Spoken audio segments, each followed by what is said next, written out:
Hi friends, welcome back to my channel. ఈరోజైతే నేను మీకు బీరకాయ పచ్చడి ఎలా చేయాలో చూపిస్తానండి. ఏంటండి బీరకాయ పచ్చడి కూడా చూపించాలని మీరు అనుకోవచ్చు. బీరకాయ పచ్చడి ఎమ్మీగా టేస్టీగా ఎలా చేసుకోవాలో చూపిస్తాను.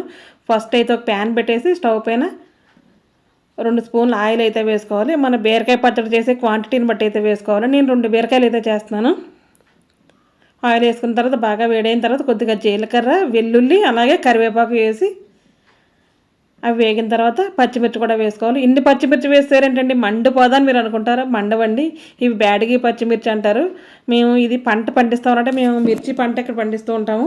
ఈ పచ్చిమిర్చి చాలా అసలు ఘాటు లేకుండా చాలా మైల్డ్గా ఉంటుందండి, కారం కూడా, కానీ చాలా టేస్ట్గా అయితే ఉంటుంది. ఇది లేని వాళ్ళు, బ్యాడిగి పచ్చిమిర్చి లేని వాళ్ళు తక్కువ పచ్చిమిర్చి అయితే వేసుకోండి. అలాగే 2 టమాటోస్ కూడా పచ్చిమిర్చి బాగా ఫ్రై అయిన తర్వాత వేయాలి. అలాగే బీరకాయ తొక్క చెక్కకుండా అయితే మాత్రం ముక్కలు కట్ చేసి పక్కన పెట్టుకోవాలండి. బీరకాయ ముక్కలు కూడా వేసేసి ఫ్రై చేసుకోవాలి. ఈ పచ్చడి చాలా ఈజీ అండి. ఇది నా బెస్ట్ ఫ్రెండ్కి అయితే చాలా ఇష్టం అనమాట. దీంట్లో కొద్దిగా పసుపు, కొంచెం రుచికి తగినంత ఉప్పు వేసి కొద్దిగా చింతపండు కూడా వేయాలి. టమాటా వేసిన సరే పులుపు వేయకపోతే పచ్చడి అయితే అస్సలు బాగుండదు. కొద్దిగా పచ్చడి కూడా వేయాలి. మా ఫ్రెండ్ అంటూ ఉంటుంది, చాలా బాగా చేస్తావు నువ్వు పచ్చడి, కలర్ కూడా చాలా బాగుంటుంది, టేస్ట్ కూడా చాలా బాగుంటుంది, ఎలా చేస్తావు నన్ను ఎప్పుడు అడుగుతూ ఉండేదండి. నీకోసం ఈ వీడియో అయితే చేసి పెడుతున్నాను. తప్పకుండా చూసి నువ్వు కూడా ఇంటి దగ్గర చేసి ఎలా వచ్చిందో కమెంట్ బాక్స్లో కమెంట్ అయితే పెట్టు, ఓకేనా? ఇది నా ఫ్రెండ్తో పాటు మీ అందరు కూడా చెప్తున్నానండి. అలాగే కొద్దిగా బీరకాయలు ఫ్రై అయిన తర్వాత కొద్దిగా కొత్తిమీర కూడా వేసుకోవాలి. ఈ వాటర్ అంతా ఇంకిపోయే వరకు అయితే మాత్రం ఫ్రై చేసుకోవాలండి. మనం మూత పెట్టేసి కొద్దిగా ఇప్పుడైతే మాత్రం సిమ్లో పెట్టుకోవాలి. ఫస్ట్లో అయితే హైలోనే పెట్టుకోవాలి. సిమ్లో పెడితే బీరకాయ నీరు ఎక్కువ వస్తుంది, త్వరగా అయితే ఫ్రై అవ్వదు. అలా అని మనం ఎప్పుడు పచ్చళ్ళు చేసిన ఈ వేపుడు విధానం అయితే మాత్రం బాగా ఎర్రగా దగ్గరికి డ్రైగా అయితే ఫ్రై చేసేస్తారండి చాలామంది. అస్సలు అలా చేస్తే పచ్చడి టేస్ట్ కూడా పోతుందన్నమాట. ఎందుకంటే ఆ వెజిటేబుల్స్ ఫ్లేవరు మనం తినే పచ్చళ్ళు అయితే తగలాలి. దీన్ని రోటి పచ్చడి అని కూడా అంటారు. అది అలా అయిన తర్వాత చల్లారిన తర్వాత అయితే మిక్సీకి వేసుకోవాలండి. మిక్సీ కూడా మనం రైట్ సైడ్కి కాకుండా లెఫ్ట్ సైడ్కి తిప్పి పల్స్ అయితే ఇచ్చుకోవాలి. అలా ఇచ్చుకుంటే మన రోట్లో నలిగినట్టు కచ్చా పచ్చాగా బరకగా అయితే నలుగుతుందండి. లేదంటే చట్నీలాగా మెత్తగా అయితే అయిపోతుంది. ఇది ఒక టిప్ అండి మీకు. మిక్సీ లెఫ్ట్ సైడ్కి అయితే 2-3 పల్స్ ఇస్తే చట్నీ అయితే అయిపోతుంది. చూపిస్తాను చూడండి. సిటీలో రోడ్లు లేని వాళ్ళు కూడా ఇలా చేస్తుంటే కనుక చాలా బాగుంటుందండి. రోటి పచ్చడిలాగే ఉంటుంది సేమ్. చూసారా, చాలా ఈజీగా అయిపోతుంది. రోట్లో మనం పచ్చడి దంచుతాం కదా, అలాగే ఉంటుంది.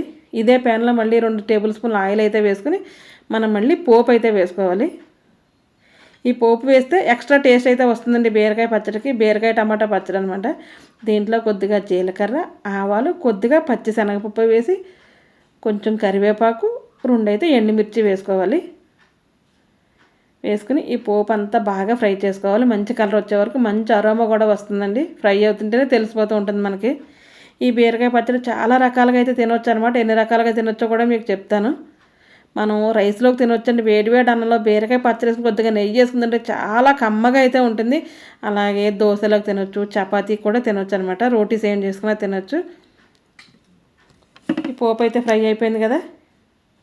ఇలా అయితే చక్కగా శనగపప్పు అయితే మాత్రం ఎర్రగా ఏగిపోవాలన్నమాట.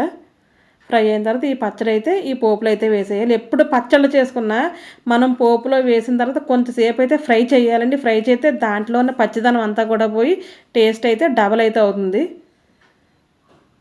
ఇలా కదిపేటప్పుడు కంగారు పడవద్దు. నేనైతే తొందరగా కదిపి ఆయిల్ అయితే మాత్రం డ్రెస్ మీద అయితే వేసేసుకున్నాను. అదృష్టవశాత్తు డ్రెస్కే అంటుకుంది, బాడీకి అయితే కాలేదు, థ్యాంక్ గాడ్. ఓకే, పచ్చడి అయితే అయిపోయింది కదా. చూసారా, మంచి కలర్ఫుల్గా ఉంది కదా. పచ్చడి వేగేటప్పుడు మనం పసుపు వేసాం కూడా మంచి కలర్ అయితే ఉంటుందండి. అలాగా బీరకాయ పచ్చడి ఎప్పుడు చేస్తుంటారండి మా ఇంట్లో. అందరూ కూడా చాలా బాగా చేసామని అయితే మాత్రం అంటూ ఉంటారు. మా పిల్లలు అయితే నెక్స్ట్ డే కూడా తింటారండి. నేను ఆ రోజు అయితే చపాతీస్ చేశాను కాబట్టి చపాతీలో తింటున్నాను. ఎమ్మీగా అయితే ఉంది. రైస్ కానీ, రోటీ, పుల్కా, దోశ దేంట్లో కానీ చాలా టేస్టీగా ఉండే బీరకాయ పచ్చడి. ఎప్పుడు పల్లీ చట్నీ కాకుండా ఇలా అప్పుడప్పుడు డిఫరెంట్గా చట్నీస్ చేసుకుని చూడండి, చాలా బాగుంటుంది. ఈ రోజుకి ఇదేనండి వీడియో. మన ఛానల్ ఇటువంటి కుకింగ్ వీడియోస్ చాలా ఉన్నాయి. ఒకసారి మీరు చూసి విజిట్ చేసి నచ్చితే కనుక మీ ఫ్రెండ్స్కి అందరికి కూడా షేర్ అయితే చేయండి. వీడియో నచ్చితే కనుక తప్పకుండా ఒక లైక్ అయితే ఇచ్చేయండి. నా ఛానల్ ఎవరైనా ఫస్ట్ టైం చూస్తుంటే సబ్స్క్రైబ్ అయితే చేసుకోండి. ఎటువంటి వీడియోలు కావాలన్నది నాకు కమెంట్ బాక్స్లో కమెంట్ అయితే చేయండి. తప్పకుండా అటువంటి వీడియోస్ చేయడానికి అయితే ట్రై చేస్తాను. ఓకే, బాయ్ అండి, ఉంటాను. మరొకసారి మళ్ళీ కలుద్దాం. Bye, thank you, thanks for watching my channel.